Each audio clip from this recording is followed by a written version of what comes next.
existe toda essa expectativa e a análise a respeito do cenário econômico, mas a gente está vendo, né? E até nesse começo com grandes empresas divulgando seus números, as Big Techs, inclusive, divulgando seus números, que o cenário micro, talvez, está com uma dinâmica e o cenário macro com uma outra dinâmica. Você está percebendo isso? Você está percebendo que os investidores estão reagindo muito mais ao que está acontecendo num cenário micro e deixando um pouco de lado o macro ou não? Ou as treasuries mais altas, essa expectativa, essa percepção, né, de um não pouso, né, de no landing nos Estados Unidos acaba trazendo algum tipo de percepção mais negativa para um possível fim de ano aí no mercado?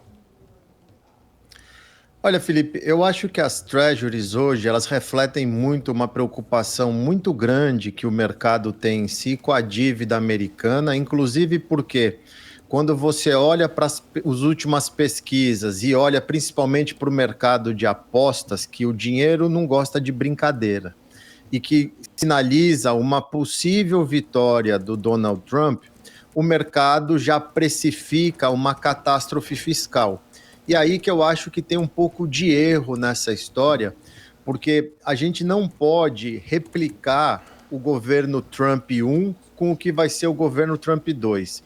No governo Trump 1, eu acredito que chegou uma pessoa que tinha uma aspiração, se cercou de muitas pessoas erradas por não saber muito como lidar no âmbito político e deu no que deu, inclusive porque o que deu foi o Covid. Ele é um pouco mais, o fiscal mais frouxo, mas ele foi muito mais uma economia forte até 2020, quando veio o Covid, e aí não tem muito jeito. Muito do que a gente está sentindo efeito agora foi que logo no começo do governo Biden, ele assinou um bando de ordem executiva injetando uma quantidade enorme de dinheiro na economia sem necessidade, porque já tínhamos vacina, já tinha reaberto a vida das pessoas e tudo mais, e a gente está com tudo isso rolando, e um Fed que foi extremamente ativo em impulsionar a economia, vide o corte de 50. Agora, temos uma coisa, um Trump 2, eu acredito que quando você olha ao redor dele, primeiro, ele é um empresário, empresários costumam aprender muito mais com os erros do que políticos. Segundo, ele está cercado muito mais de boas pessoas do que no primeiro mandato. E comparar as duas agendas, a própria agenda democrata da Câmara também é ruim para o fiscal. E eu acho que o mercado está pondo muito prêmio nisso e a gente talvez se surpreenda positivamente. Agora, macro para micro, a gente tem que olhar alguns sinais. Quando você olha para a economia americana e você vê que o emprego tem se mantido, que as empresas têm conseguido aumentar as margens, que isso é uma coisa que a inteligência artificial e o avanço da tecnologia está trazendo e as empresas estão se aproveitando disso. Tudo isso tem ajudado a manter o bom humor.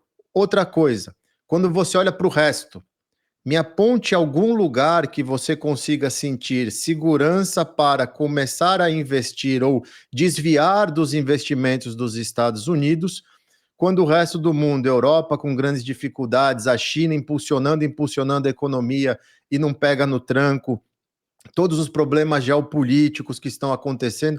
Então acaba que a alternativa acaba sendo o dinheiro vir para os Estados Unidos. Agora, falando do micro, a gente pega uma parte interessante. Tudo isso está muito legal. Aí você vai olhar o resultado de Starbucks.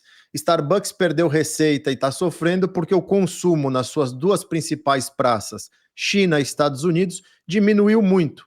Isso mostra que o consumidor também está cortando o cafezinho, que é um sinal de que, pô, tá tudo bem, eu estou confiando, a confiança do consumidor subiu, o salário está subindo, mas eu não vou gastar dinheiro à toa, eu vou evitar tomar aquele cafezinho todo dia, porque eu estou sentindo que talvez as coisas mais para frente fiquem difíceis. Tem que olhar esses sinais também. É importante, a gente está sendo sustentado muito tempo pelas Big Techs. E olha que engraçado, Meta e Microsoft apresentaram resultados satisfatórios ontem, só que não foram extraordinários. O que o mercado está fazendo hoje? punindo as duas empresas porque ficaram mal acostumados e querem só o extraordinário agora. Então, todos esses ajustes fazem preço.